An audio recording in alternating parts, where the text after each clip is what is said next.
Hello, on est mercredi soir et je vous prends pour démarrer une nouvelle semaine de vlog. J'espère que vous allez bien.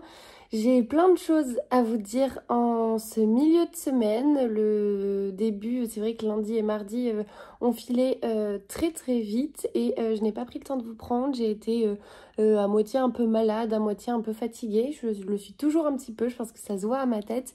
Mais c'est pas grave puisque du coup j'ai plein de choses à vous raconter. Donc pour commencer, je voulais vous dire que ça y est, j'ai terminé La mort de Tante Dimitri de Nancy Atherton aux éditions Verso. J'ai adoré cette lecture. C'est clairement tout ce dont j'avais besoin. C'est un cozy mystery qui est, je trouve, très réconfortant. Je vous ai déjà parlé de la quatrième, je vous ai déjà parlé de l'histoire. Là, il fallait simplement que je vous donne mon avis puisque forcément je l'ai terminé. Mais donc j'ai beaucoup aimé la plume, j'ai beaucoup aimé les personnages. C'est un tome 1 qui pose le décor avec forcément ce que ça implique sur un tome 1. Donc je pense que ce sera encore plus dynamique dans le tome 2. Mais donc on fait la rencontre de Laurie qui est le personnage principal que l'on va suivre dans ce tome-ci et je pense dans les prochains.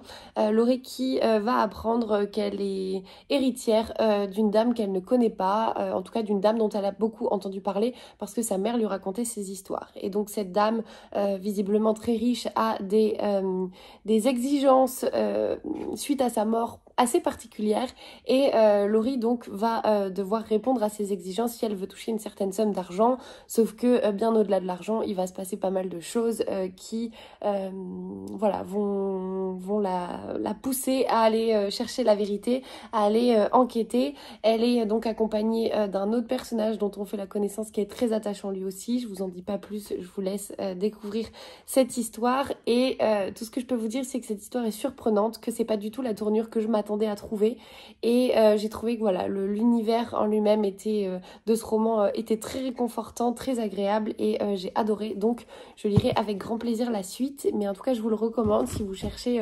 un cozy murder soit pour cet été, soit pour le début de l'automne à la rentrée. Clairement je trouve qu'il est parfait, on est dans tout ce qu'il y a de cosy, c'est-à-dire l'Angleterre, le côté cottage, le côté mystère, le côté tea time, le côté bienséance et jolie tenue bien apprêtée, voilà. Et bref, je galère à trouver mes mots, mais tout ça pour vous dire que j'ai adoré cette lecture et que je vous la recommande. Donc encore une fois, un grand merci aux éditions Verso.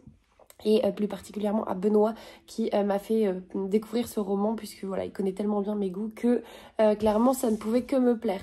Donc ça c'était ma première lecture terminée. Ensuite j'ai du coup repris ma lecture du cœur singulier de Millie Davis, donc de Sarah du conte Mrs. Bouquiarmonde, la fondatrice des éditions Hurlevent. J'en suis page 489 sur les 745 qu'il fait. Et voilà, et là pour l'instant, non, ça y est, j'aime bien ma lecture, je passe un bon moment, je trouve qu'il se passe plus de choses dans la deuxième partie de ce roman et qui plus est, on commence à apprivoiser les personnages, à connaître Millie, à connaître Alphard, à connaître les amis de Millie et donc voilà, et donc je trouve que forcément ça se fluidifie dans l'histoire et du coup voilà, c'est pareil, c'est une lecture très doudou, je trouve que j'ai que des lectures réconfortantes en ce moment et du coup c'est une parfaite introduction pour la suite, puisque si vous regardez mes vidéos depuis un certain temps, vous savez que de base, mon genre préféré, c'est les thrillers, les policiers et les cozy murder, mais c'est vrai que ça fait un certain temps que je vous ai pas parlé de thriller, d'un thriller pur et dur sur cette chaîne et sur Instagram, parce que c'est vrai que cet été, c'est pas ce qui m'attire particulièrement. Alors, je suis mauvaise langue parce que je vous ai quand même parlé des Chiens de Détroit de Jérôme Loubry et du troisième tome, de l'oiseau de mauvais augure, du quatrième tome de Camilla Lackberg, qui est un thriller pur et dur. Mais c'est vrai que j'ai dans ma palle plus de romans thriller que de romans tout court, que ce soit des romans contemporains, des romans historiques, des romances, etc. Et j'ai un peu mis de côté ce genre-là pour me concentrer sur d'autres choses parce que j'avais envie de légèreté, j'avais envie de sujets voilà, un peu plus réconfortants, un peu plus légers comme c'est le cas ici, même si bien sûr ça traite de sujets qui sont tout aussi importants, mais voilà, on n'est pas sur des enquêtes, on n'est pas sur quelque chose de très glauque. Et ça y est, du coup je pense que j'ai sauté le pas. pas, puisque je me suis baladée sur Nextory, donc vous l'aurez compris, cette vidéo est en collaboration avec Nextory comme bon nombre des vlogs qui sont sortis récemment, et donc je cherchais une nouvelle lecture audio puisque je n'en ai plus depuis la dernière que j'ai terminée, et en me baladant sur l'application j'ai trouvé mon bonheur puisque j'ai découvert que Nextory proposait un énorme catalogue, je pense même qu'il est complet, de tous les romans de Franck Thilliez. Et c'est vrai que ça fait très longtemps que je n'ai pas lu un roman de Franck Thilliez, j'en ai plusieurs dans ma palle, et donc j'ai craqué et j'ai commencé Vertige. Vertige qui est donc un roman assez court par rapport aux autres pavés, enfin assez court, je crois qu'il fait quelque chose comme 300 pages au format papier. Et donc dans ce roman nous allons suivre un personnage qui se réveille au fond d'un gouffre où il est donc accompagné de deux autres hommes et de son chien. Et tous les trois ne savent absolument pas pourquoi ils sont là. Le premier qui possède son chien est attaché au poignet, on a un autre homme qui est attaché à la cheville et le troisième est libre, mais lui c'est sa tête qui est attachée avec un masque de fer qui visiblement explosera s'il s'éloigne des autres. Donc clairement vous avez le topo, on est sur quelque chose de très angoissant, de très glauque je pense. En tout cas à la première écoute, les premiers chapitres nous mettent directement dans l'ambiance de quelque chose de glacé, d'austère, de métallique. Et donc voilà, et donc on ne sait pas pourquoi ils sont là, eux ne le savent pas non plus, mais bien sûr avec Franck Thilliez je pense qu'on va le découvrir, et que la résolution de ce mystère-là sera pleine de rebondissements comme c'est le cas à chaque fois. Donc voilà, donc je vous en reparlerai je pense au fur et à mesure de ce vlog et de la semaine, mais je suis donc dans cette écoute. Pour l'instant j'ai écouté l'équivalent de 9 chapitres et ça s'écoute très bien, c'est un régal. Ça me fait plaisir de retrouver la plume de Franck Thilliez, qui plus est à l'audio puisque la voix du lecteur est très agréable. Donc voilà, si jamais vous êtes intéressé par les romans de Franck Thilliez, sachez qu'ils sont tous, en tout cas une très grosse partie, sur Nextory, et que ça peut être une bonne manière pour vous de découvrir soit les livres audio, soit Franck Thilliez si vous ne connaissez pas sa plume. Et de manière générale, du coup, pour rappel, donc Nextory est une application sur mobile et sur tablette. Moi je l'utilise sur mon téléphone, mais si vous avez un iPad par exemple, ça fonctionne tout à fait aussi, qui vous propose un très large catalogue qui est en train de s'étoffer au fur et à mesure des semaines et des mois. Un très large catalogue de livres audio, de e-books, de BD, de titres de presse. Vous avez énormément de choses, tout en une seule application. Et la particularité de Nextory, c'est que c'est une plateforme qui fonctionne avec des crédits d'écoute, c'est-à-dire que en fonction de l'abonnement que vous choisissez, vous avez un nombre d'heures, que ce soit 15 heures, 30 heures ou plus, qui va vous permettre du coup d'écouter ce qui vous intéresse. C'est-à-dire que vous n'avez pas un crédit par mois que vous pouvez utiliser sur un livre audio ou sur un e-book.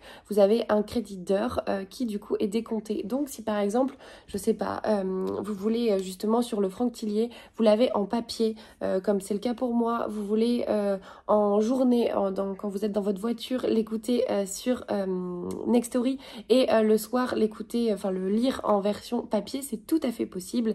Et ça peut même vous permettre d'être plus efficace dans vos lectures, de rentabiliser tous vos temps de trajet, ou sans parler de ça d'ailleurs, les temps où vous faites autre chose, où vous cuisinez, où vous faites le ménage. Moi je sais que c'est généralement dans ces moments-là que je mets mes écouteurs et que j'écoute des livres audio.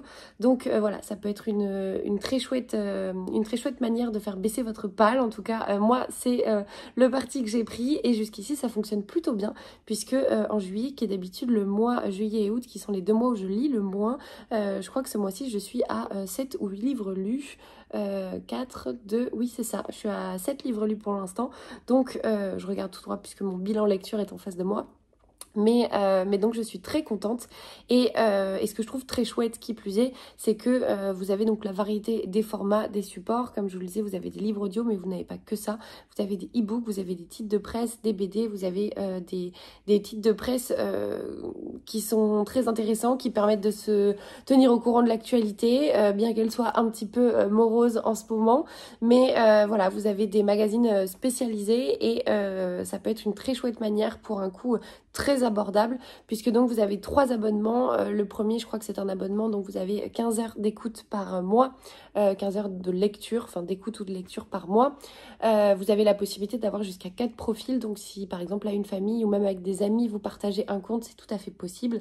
Et si jamais vous voulez plus d'heures d'écoute, je crois que vous passez à 14,99 par mois où donc vous avez 30 heures d'écoute et pour 50 heures par mois vous passez à 20 € par mois, donc là ça peut être effectivement rentabilisé par une famille ou par plusieurs personnes et bien sûr vous avez donc 45 jours offerts avec le lien que je vous mets ici je crois et dans la barre d'infos de cette vidéo vous avez donc le lien avec lequel vous pouvez bénéficier de ces 45 jours offerts. Et du coup je suis déjà impatiente de choisir ma prochaine lecture audio puisque j'ai vu que le catalogue s'était étoffé. Il y a pas mal de choses qui vont sortir cet été qui me tentent bien.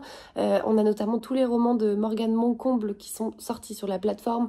On a la saga de la passeuse de mots qui est une saga qui me sortirait totalement de ma zone de confort. Mais je pense peut-être la tenter en audio pour voir si ça me plaît et puis derrière me procurer les livres pour les garder dans ma bibliothèque si jamais la saga m'a plu.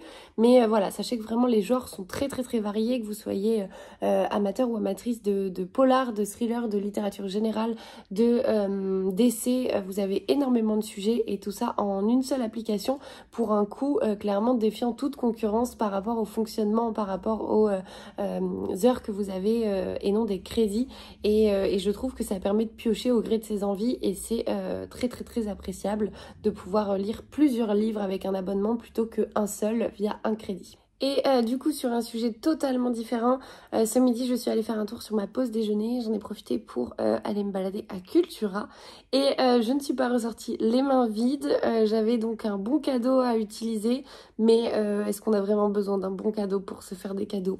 Je ne pense pas. Toujours est-il que donc j'ai acheté un roman et quelque chose qui n'est pas un roman. Le roman il n'est pas du tout de saison mais il était dans ma wishlist et je commence d'ores et déjà à préparer ma wishlist pour cette fin d'année. Et donc j'ai craqué pour Embarquement immédiat pour Noël de Karen Ponte qui est donc sa romance de Noël qui est je crois sortie en poche l'année dernière que j'aurais aimé donc acheter à Brive quand j'ai rencontré Karen l'année dernière pour la 2e ou 3e fois je sais même plus mais elle ne l'avait plus et donc voilà, donc j'ai clairement craqué pour celui-ci. Je suis contente puisqu'il s'agit encore des premiers tirages. En fait, Karen nous avait expliqué que quand ils font le premier tirage poche de ces romans, et notamment ces comédies de Noël, on a toujours des petites surbrillances, on a toujours des petits effets sur la couverture, et qu'en revanche, pour les seconds tirages, enfin les tirages qui suivent, les couvertures deviennent lisses parce que, voilà, pour des raisons de coût, ça se fait comme ça. Donc, je trouve que voilà, il y a un petit côté collector à avoir avec ces romans-là, donc c'est le cas. Donc je vous lis la 4e de cours, même si elle n'est pas du tout de saison. Les jumelles Carpentier sont aussi proches que différentes, et la période de Noël le démontre tout particulièrement. La première ne rêve que de chalets sous la neige et de feux de cheminée, la seconde de sable fin et de cocktails rafraîchissants. Aussi, quand leurs parents décident de leur offrir à chacune un voyage surprise, Margot et Maggie ont pour mission de boucler leur valise avec pour seul indice la garde-robe adéquate. Mais le jour du départ, elles découvrent avec horreur que l'agence de voyage a inversé leurs billets. Margot, ses maillots de bain et ses robes légères s'envolent donc pour la Laponie, tandis que Maggie, bottes de neige aux pieds, débarque aux Seychelles. L'erreur est humaine, paraît-il. Et donc, bien sûr, on est sur une thématique de Noël, mais avec l'humour de Karen Ponte, je suppose. Donc, clairement, tous les ingrédients pour passer un bon moment. Et j'ai très hâte de le lire. Je pense que je le lirai en novembre, histoire de me mettre dans l'ambiance. Si jamais c'est pas le cas. C'est ce que je fais généralement. Je commence mes lectures de Noël dès novembre. Là, il y a 285 pages. Donc, comment vous dire que en une journée, je pense que c'est réglé. Et donc, j'ai également craqué pour autre chose. Je suis pas très en avance parce que j'achète ça fin juillet, mais à la fois je suis pas en vacances, donc on n'est pas vraiment sur un retard, puisque vous l'aurez compris, j'ai acheté un cahier de vacances, et pas n'importe quel cahier de vacances, c'est le cahier de vacances, donc littérature de Mademoiselle Lee, pardon, aux éditions Marabout. Donc Maïté qui a collaboré avec les éditions Marabout pour proposer un cahier de vacances pour adultes autour de la littérature. Et donc il me faisait très envie. En fait j'hésitais cette année entre entre un cahier de vacances, notamment celui de Franck Tillier, avec des enquêtes qui me tentaient beaucoup. Mais il y a aussi pas mal d'autres marques qui font des cahiers de vacances pour adultes avec des escape games, avec des énigmes à résoudre. J'avoue que ça me tentait pas mal, mais j'avais celui-ci. Et je me suis dit que voilà, c'était quand même important de soutenir aussi Maïté dans son projet. Et donc, il coûte 7,90 €. C'était un cadeau de moi à moi, mais j'ai déjà hâte de me plonger dedans. Après, il est pas très long, mais bon, c'est un cahier de vacances, donc l'objectif, c'est pas d'avoir des devoirs en plus, on va dire ça comme ça. Il y a 72 pages de jeu, et puis après, c'est les corrigés. Voilà, et donc en fait, vous avez une mise en page comme celle-ci, je sais pas si vous voyez très bien, avec autant des vrais ou faux, des trouver l'intrus, des textes à trous à compléter, Ah, il y a des choses aussi sur les médias culturels. Donc non, je trouve ça très intéressant. Ça va me sortir de ma zone de confort parce que franchement, j'ai beau lire pas mal de livres, je suis pas sûre d'être la plus forte à ce jeu-là. Je pense qu'il y a beaucoup de choses, notamment sur tout ce qui va toucher à la littérature classique, où je suis pas sûre d'être dans mon élément et d'avoir les réponses. Mais du coup, j'irai faire des recherches et puis ça m'apprendra toujours quelque chose. Donc voilà, mes petits cadeaux. Et puis du coup, bah, c'est tout pour moi aujourd'hui et je vous reprends plus tard dans la semaine. Hello, on est vendredi soir et je vous prends du coup pour un petit update lecture et une réception. Puisque donc j'ai commencé une nouvelle lecture hier, c'était pas du tout prévu, mais je sais pas, j'avais envie, me demandez pas pourquoi, en ce moment je m'écoute beaucoup et je fais ce dont j'ai envie quand j'en ai envie, même si ça implique de mettre des lectures de côté, même si voilà, c'est pas toujours très cohérent. Mais c'est pas grave. J'ai du coup commencé un Cozy Murder qui est donc Whisky, Scones et Chardon de Fiona Scotty Peter, qui est un roman que j'avais reçu il y a, je dirais, 3 mois, quelque chose comme ça. Mais quoi que je vous dis ça, j'ai peut-être le flyer avec la date de sortie. Non, j'ai pas la date. Ouais, janvier 2024. Bon, ça fait peut-être un peu plus longtemps. Et donc, il s'agit du tome 1 d'une saga de Cozy Murder qui se passe en Écosse, clairement comme la couverture le montre et le nom l'indique. Et donc, on est sur un roman écrit par Fiona Scotty Peter qui a également, du coup, fondé la maison d'édition Cottage Home. Vous en voyez le logo ici et ici également, qui est donc une nouvelle maison d'édition qui édite les romans de Fiona. Celui-ci donc c'est le tome 1, bien sûr donc il introduit une saga, je crois que le tome 2 est déjà sorti. Moi du coup c'est Fiona qui m'avait très gentiment envoyé ce tome 1 pour que je puisse le découvrir, mais il me semble que si voilà ça vous intéresse, que vous accrochez avec le tome 1, vous pouvez, et puis même d'ailleurs pour vous le procurer, vous pouvez vous le procurer sur le site de la maison d'édition il me semble, et peut-être ailleurs, il faut voir sur le compte Instagram de Cottage Home. Donc j'ai très peu commencé puisque j'en suis page 26, chapitre 6 sur 270 et pour l'instant ça se lit bien. Donc je voulais la 4e de couve. Alba Scott, une historienne au musée du Louvre de 28 ans, va faire face à une série de revers inattendus. Son patron la licencie, son propriétaire l'éjecte de son appartement et son petit ami la quitte pour une autre. Ni une ni deux. En parcourant les petites annonces, elle tombera sur une offre d'emploi pour être guide touristique dans un château écossais situé dans le petit village de Bilberry Lane. Plus rien ne la retient, elle boucle donc ses valises et part vers l'inconnu. Cependant, cette nouvelle aventure ne sera pas exempte de surprises. Elle fera la connaissance d'un jeune châtelain séduisant mais mélancolique à souhait, découvrira les potins de deux grands-mères au type Books and Jones, le salon de thé du village, participera au concours du plus beau jardin automnal et goûtera la cuisine écossaise dont le fameux haggis. Mais un meurtre viendra changer le train de vie des villageois et notamment le sien. Je n'en lis pas plus parce que du coup donc comme je vous disais j'en suis page 26, il en fait 270 mais en 26 pages il se passe déjà énormément de choses. En fait c'est clairement je crois à la 2e ou 3e page on connaît déjà l'état de la vie de Fiona, on sait en fait toutes les catastrophes qui lui arrivent, donc l'histoire de son patron, l'histoire de son propriétaire et l'histoire de son petit ami qui la quitte. Tout ça ça se passe dans les 2 premières pages, donc c'est assez déstabilisant parce que ça va très vite, on rentre pas trop dans le détail, au bout de je sais pas de 10 pages elle a déjà pris enfin même pas 10 pages, elle a déjà pris un vol pour partir en Écosse. Donc je pense que voilà l'histoire tourne vraiment autour d'autres choses et de ce qu'elle va trouver arriver là-bas. J'attends de voir. Pour l'instant l'atmosphère est clairement, j'adore l'atmosphère, c'est très cosy, c'est très doudou. En revanche, pour l'instant, mais encore une fois, c'est vraiment le début, j'ai lu 26 pages, Il y a quelques petites tournures qui me gênent un peu, où j'ai l'impression que c'est presque de l'écrit parlé. Mais bon, c'est pas dérangeant pour l'instant. Encore une fois, j'ai lu 26 pages. C'est très peu pour me faire une idée sur ce roman-là. En tout cas, voilà. Pour l'instant, ce que je retiens, c'est que tout va assez vite et que l'atmosphère, en revanche, est très, très, très cosy. C'est tout à fait ce que je recherchais, comme j'ai pu vous le dire tout à l'heure, précédemment, du coup, dans ce vlog. Donc voilà, je suis très contente et bien sûr, je vous en reparlerai dans le week-end. Ça y est, on est vendredi soir, je suis tellement fatiguée que je fais que bâiller, je dois me retenir de bâiller quand je vous parle. Donc ça, c'est ma lecture en cours, je pense que ça va être ma lecture du week-end. Et j'ai reçu du coup un autre colis qui me vient des éditions Michel Lafon et je sais ce que c'est. Et je suis extrêmement en joie si vous saviez. Puisque...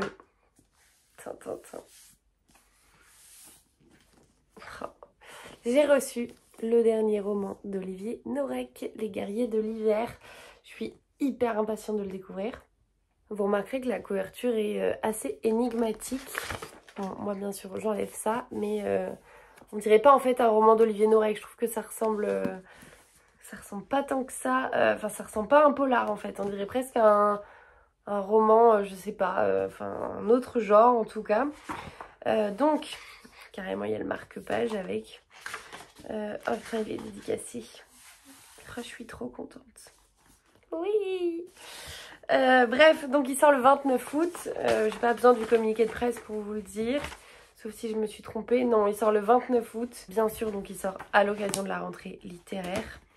Et donc je vous lis la 4e de cours. Je suis certain que nous avons réveillé leur satané ciseau.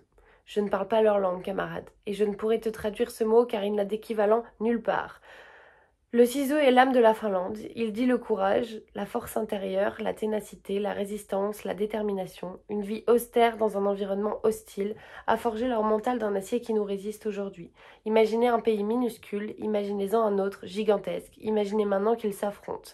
Au cœur du plus mordant de ces hivers, au cœur de la guerre la plus meurtrière de son histoire, un peuple se dresse contre l'ennemi et parmi ces soldats naît une légende, la légende de Simo, la mort blanche.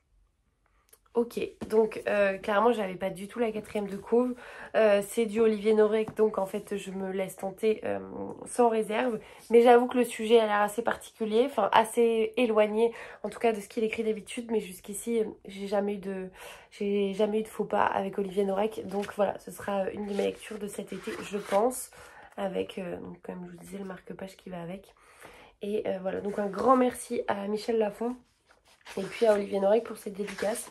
Je suis trop contente. Je suis trop contente. Voilà, donc pour aujourd'hui, je vais aller me doucher parce que j'ai couru partout, faire à manger, prendre ma lecture et puis je vous reprends dans le week-end.